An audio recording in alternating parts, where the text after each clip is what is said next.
friends. So today what we are going to do is we are going to draw some Truffula trees from the book The Lorax by Dr. Zeus. Okay, so let's see the supplies that we need.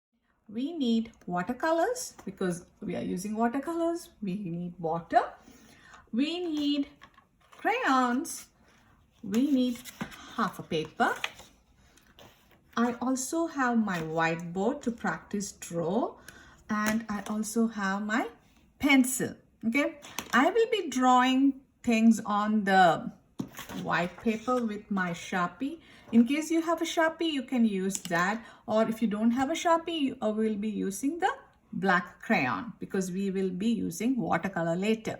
Okay, so before we get to the lesson, like the drawing and the coloring part, let's talk about ways you can create the illusion of space. Okay, there are different ways you can show depth or space on a paper. Okay, so that is what we are going to talk today. So space or depth.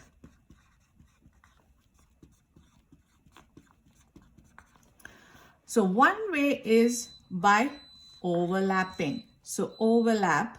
So this is the, when you overlap things, you can give the illusion that there is depth in your picture. Another way you can do it is by placement. If you spread out instead of everything like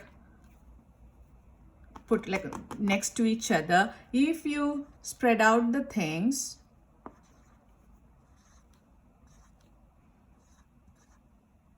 you can show depth. Okay, so you can show more depth if you do one more thing to the things that you have placed, like change the size also.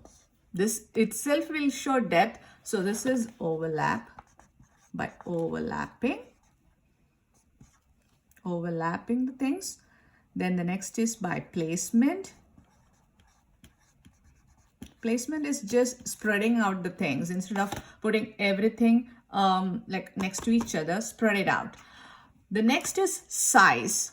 So the size thing, we have done that many times. The overlapping thing also we have done. Size, what we have to keep in mind is things in the front are big. Things in the middle ground gets a little bit smaller. As you go backwards in the background, it gets even smaller. Okay, so that is another way you can do it. Then one more technique we learned today. There are even more techniques that we can use to show depth, but we'll be only focusing on one more. That is value. Value is like how dark or light a color is. We learned that, right? So things that are right in front of you will always look darker, okay, or brighter. Things that are further away will look lighter. So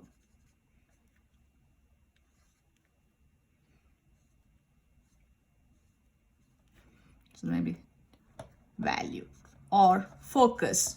This is the focus we are giving. Okay, so these are the 4 things that we are going to practice today. Okay, overlap, placement, size, value, and focus. When you use even one technique, one of this, we can show depth. Or if you try to use all these, you can show even more depth. Okay, so let's get to the lesson. So these trees, what are they called? The Truffula trees. Have you watched the movie The Lorax, or have you read the book? I know you may not have watched the movie, but most of you would have read the book, right? The Lorax. Truffula trees. Truffula. I don't know whether I'm saying it the right way. Truffula trees. So the Truffula trees have like yellow So things that we need to focus. They have yellow or white and black striped bark. The trunk of the tree is either white, yellow, and have yellow or white and have black stripes. And they have like large tufts at the top. So how it's easy to draw, right? You need to just draw a trunk and like large tufts for the top. One thing that we need to think about when we are coloring these trees are because these trees in Dr. Seuss book, they have only used warm colors for the tree. So what are the warm colors? Red, orange, yellow. You can even use a bit of pink, and sometimes, very occasionally, he use purple. Okay, so another fun fact, it seems it takes 10 months for truffula seeds to germinate and 10 years to sprout and another 10 to fully grow. Oh, has anyone seen a truffula tree? I have only seen in a book or in the movie. Okay, so if you've seen one, get a picture for me, okay, because it is a very rare thing, right? So let's first, what we're going to do is, we don't have to practice draw the truffula trees because, as I said, it is pretty easy. So let me place the paper in the landscape style. Okay, so what you're going to do is you're going to draw the tree in the foreground first, because we are not using a pencil. We are going to just draw everything with either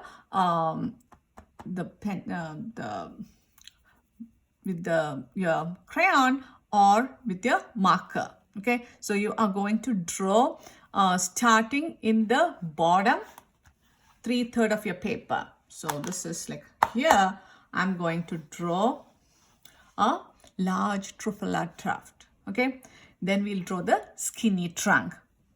Okay, so it's like a star or just any this squig, not a squiggly, a spiky or a spiky circle. Let's call it that way. Okay, so I'm going to draw a spiky, crazy circle. Okay, then I'm going to make the trunk. Okay, let's draw 2 or 3 trees in the foreground. So I'm going to draw another one. So see, the trees that I'm drawing in the front are big because things in the foreground are big, right? Now we're going to draw a hill behind the foreground trees. So when I reach the tree, I'm going to jump over to the other side. Okay, you can draw however way you want. Now we are going to draw more truffula trees in the middle part. Okay, so when you're drawing truffula trees, maybe we'll draw should they be as big as the one that you drew in the foreground? No, so smaller ones. Overlapping, see, you can't see the entire tree because the trunk is behind this, so we are practicing overlapping. When you reach another line, you stop and then jump over. That's the trick. Okay, so I have another tree here. Do we need more than 3? Maybe you can draw more than 3. I'll draw one here. Okay, so we did draw a few lines, and now I'm going to draw a horizon line behind this. So like that, jump. Each time I reach another line, I jump over. And then this horizon line, it can be a line straight like this. It can be a bumpy line, any type of line. Okay, now let's draw some trees in the background so they are even smaller.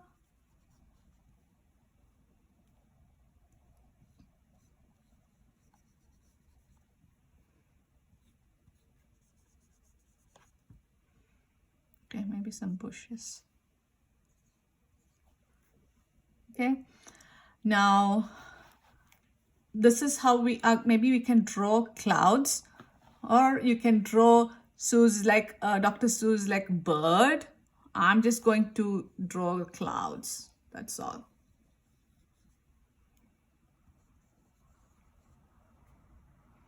Okay, maybe you can draw a pond or something here. Okay, so I'm going to now move on to draw this on the paper. So now we have an idea how to draw. Let's put this like in the portraits, not the portrait, in the landscape style. Should I draw the trees first? Maybe I'll draw in the pencil and then I'll draw over with the permanent marker. So I'm going to draw the tree in the foreground.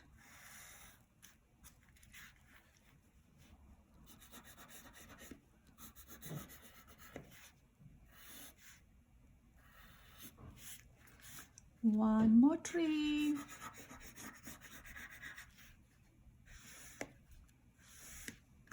Okay, now let's draw the first line behind a tree. Draw, right? Remember? So I'm going to draw the line, and when I reach a tree, I'm going to jump over. So maybe.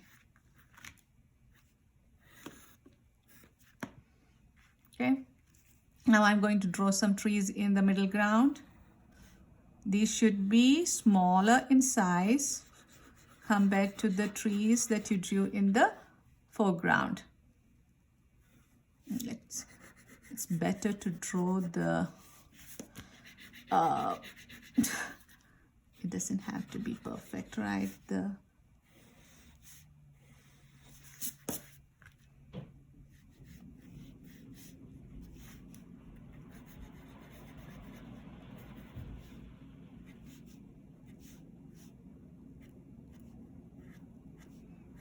This one is coming all the way down.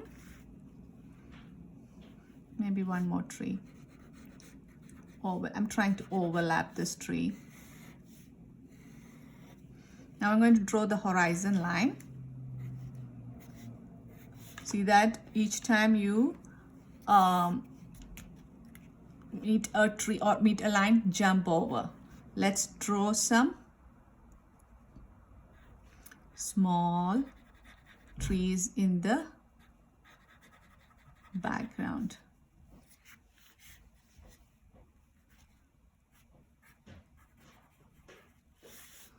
Okay, so should we add some clouds now? Yeah, clouds. If you want, you can add a pond or something. Is there a space for a pond? Okay, I'm going to turn this space into a pond. Okay, so next thing is you can go ahead, outline all this with a black crayon. Okay, so I'm going to outline this now.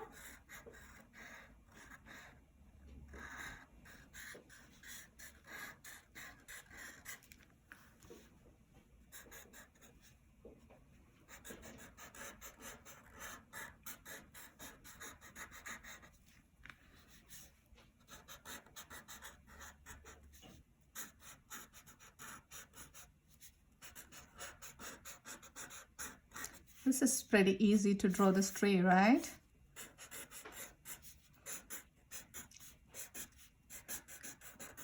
I'm sure it will look nicer once we color these trees in.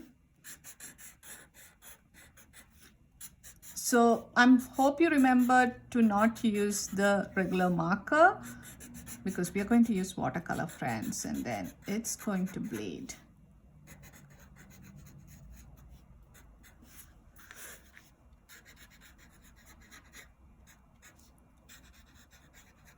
Small trees, big trees, and medium size trees to show depth. Things in the front looks bigger. Things in the distance look smaller.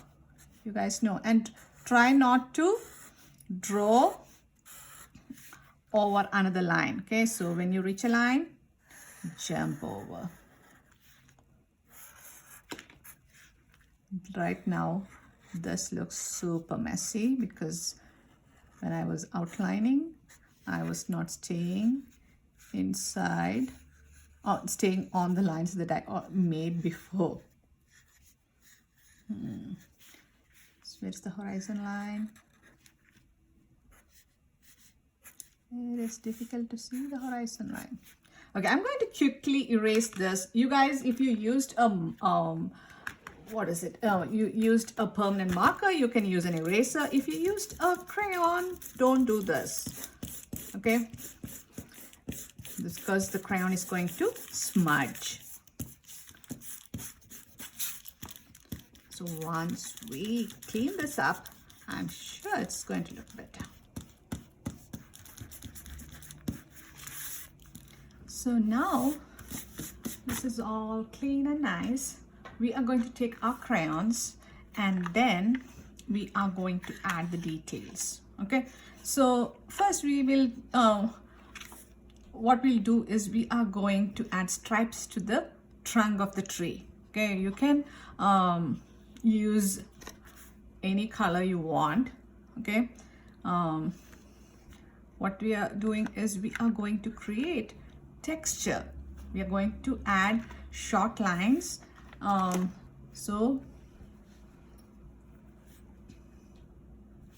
Or you can add dots, it's up to you. Actually, it is like this, but you are free to do the way you want. Okay, maybe I'll use different colors to use I'll use different colors to add the lines.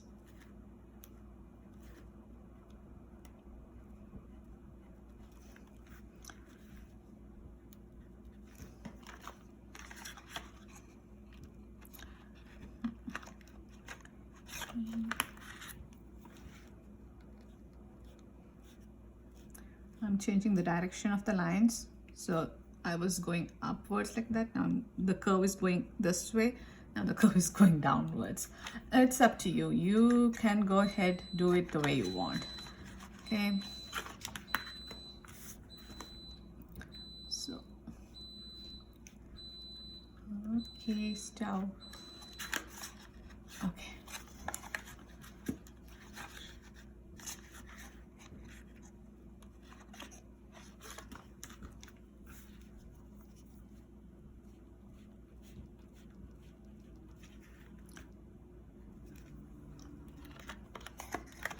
What color should I use? So did you notice that I've been switching the colors to get different colors for the lines to show the texture.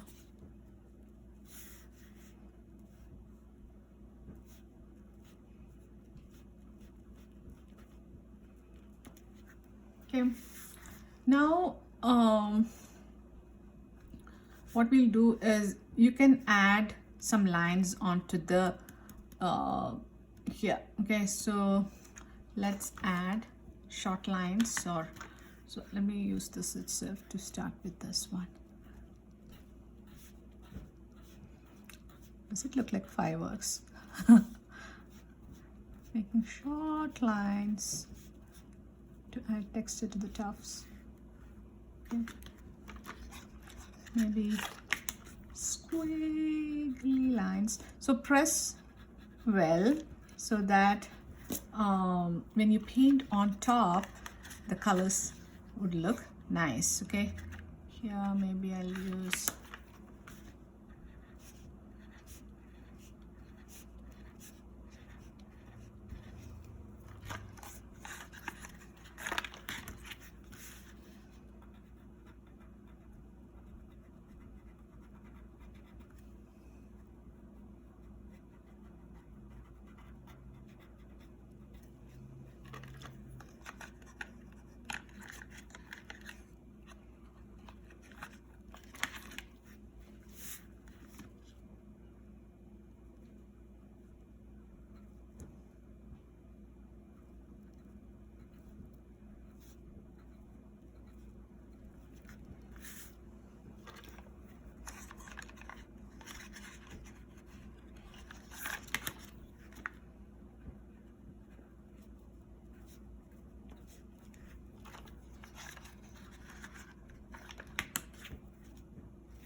just orange or red next to it.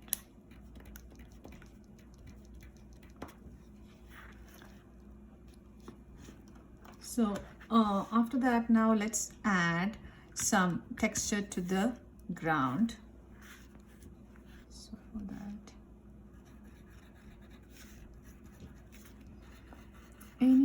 any line you can use, okay? You don't have to copy the ones that I'm making. Go ahead, come up with your own.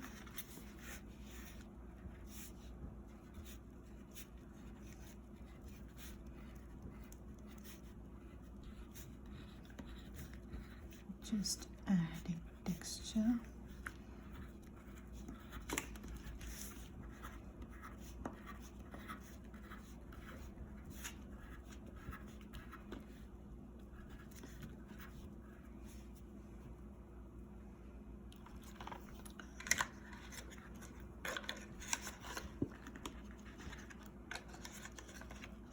What I'm going to do is I'm going to make some small bushes in the back.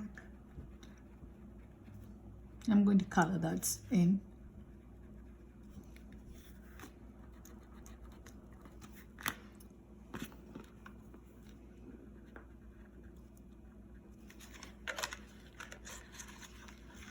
Okay, so we are done with the textures. I'm going to just go around the bush with the black marker, the permanent marker. Now it's color time. So let's take the water. Let's take the watercolor. And let's start with the coloring the tree tops, okay? So we are not using green, we are using warm colors, right?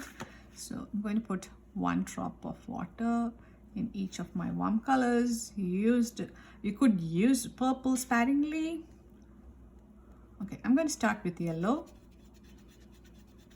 Swirl my brush in yellow for a couple of minutes, and then I'm going to paint. So I'm just going to be careful not to go outside.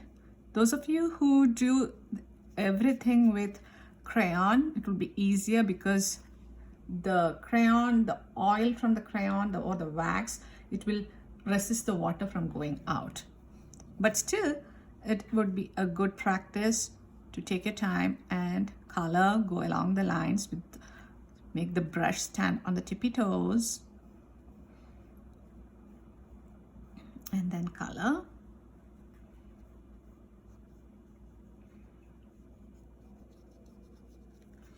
So is there another tree that I'm going to color yellow?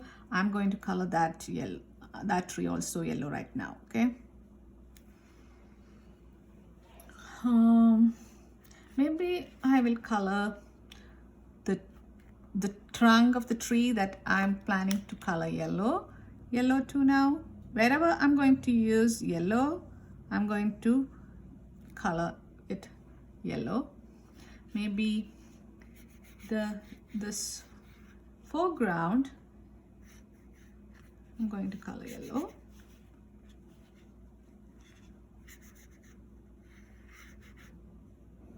So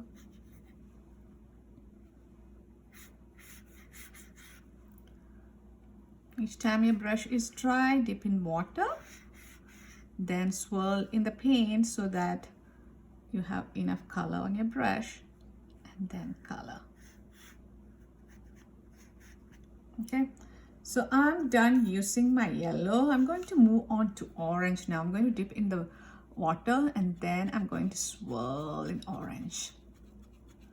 Orange. Where am I going to color orange? Maybe this one.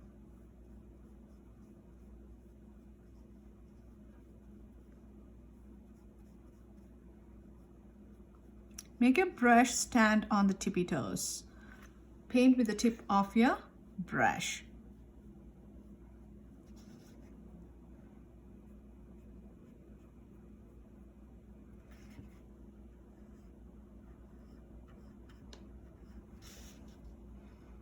each time your brush is dry,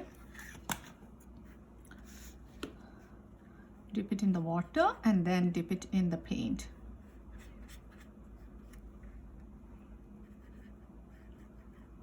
And paint the outside line first and then fill it in. How did the paint get here? Okay, if there is any trunk that I'm going to color orange, I couldn't go ahead and color it orange now.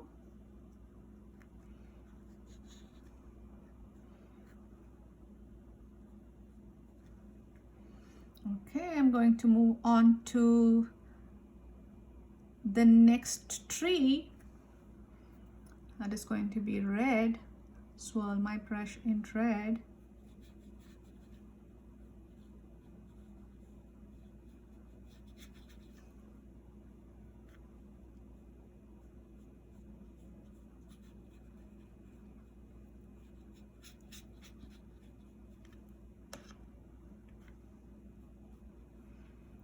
So if there is too much water, you'll have to wait in between painting the background, okay? Otherwise, it's going to spread to the background. So better not take too much paint or too much water.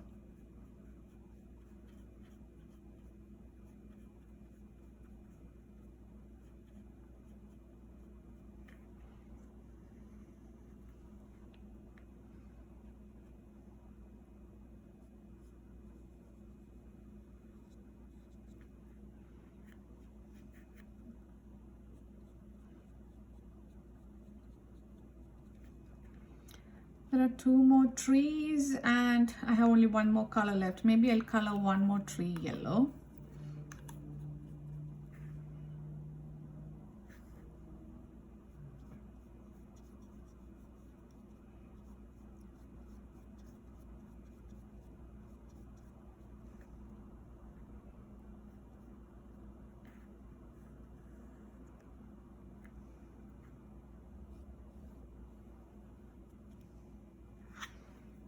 Okay, the last tree, purple.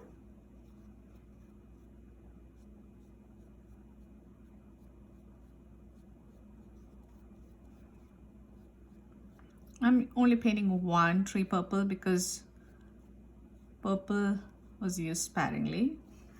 So that's the reason. But one small tree is there, so I'm going to color that.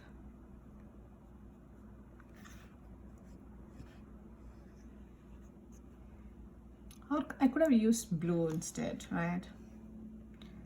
So I'm going to now start coloring the this middle ground and the water.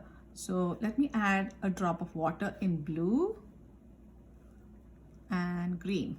Maybe 3 drops of water in blue and green. I'm going to start with blue. I'm going to color the this part. This is the pond that I wanted, right? So if you have a pond, go ahead, color that blue now. Then I'm going to use green.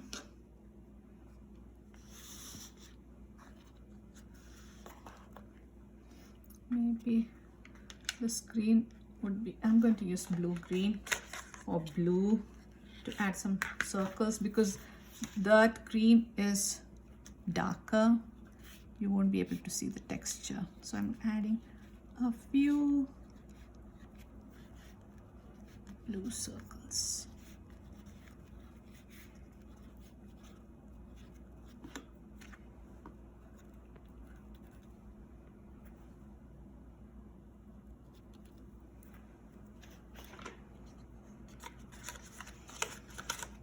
Oh, the sky also is blue, so let's paint the sky.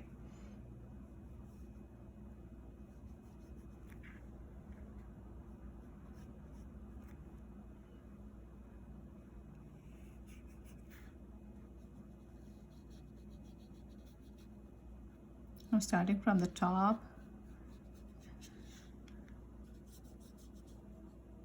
here. And then when I come down, I'm not taking more paint. I'm just using whatever paint is on my brush to finish off,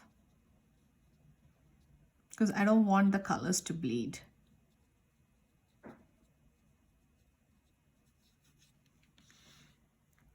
There is enough paint here. I can use it to spread out.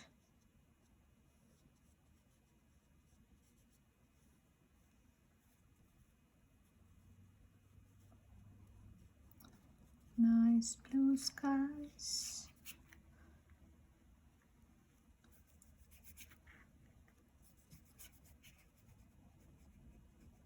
So just the tip of my brush and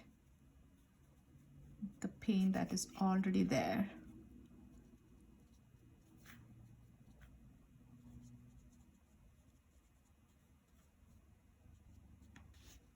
Okay, now let's paint this part, the middle ground, green.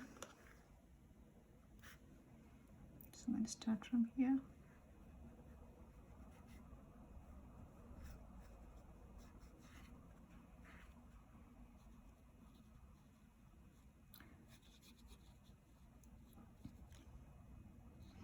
So it's like a, you have to be very careful, very little space in between, right? So use the tip of your brush and color.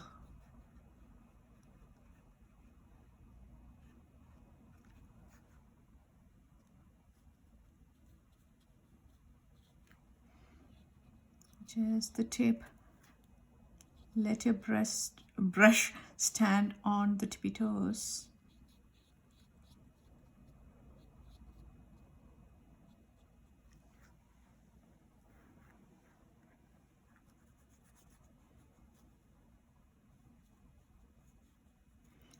Each time your brush is dry, just a teeny bit of water, just a teeny bit, not too much, and then dip it in the paint and then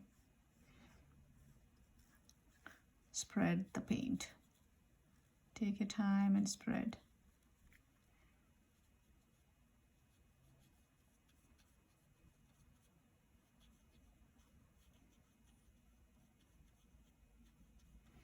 This part should have been blue.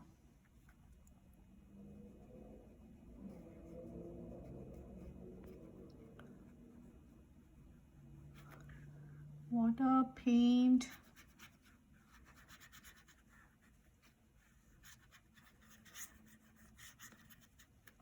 Water, paint.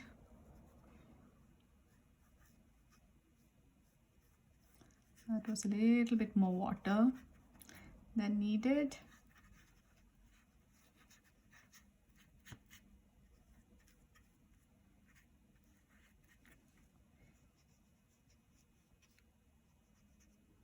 Any little area that we missed, go ahead and fill it. And I hope you remember not to paint over the painted area while it is still wet. I'm just lifting off the excess paint, that's all, okay? And putting in places where there is white showing.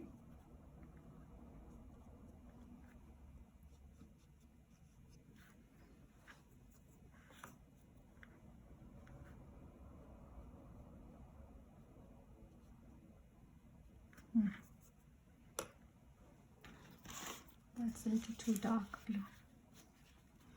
I just took a paper towel and then, if it is too dark, you can use a paper towel and take the excess paint. Okay, so with that, we are done with our trees. Not just trees, Truffula trees, right? So I would like to see how this turned out for you guys. So write your name when this dries up on in the corner, and your room number and your grade, and email me your finished work with your school name so that I can see how this turned out. So till we meet next time, bye-bye.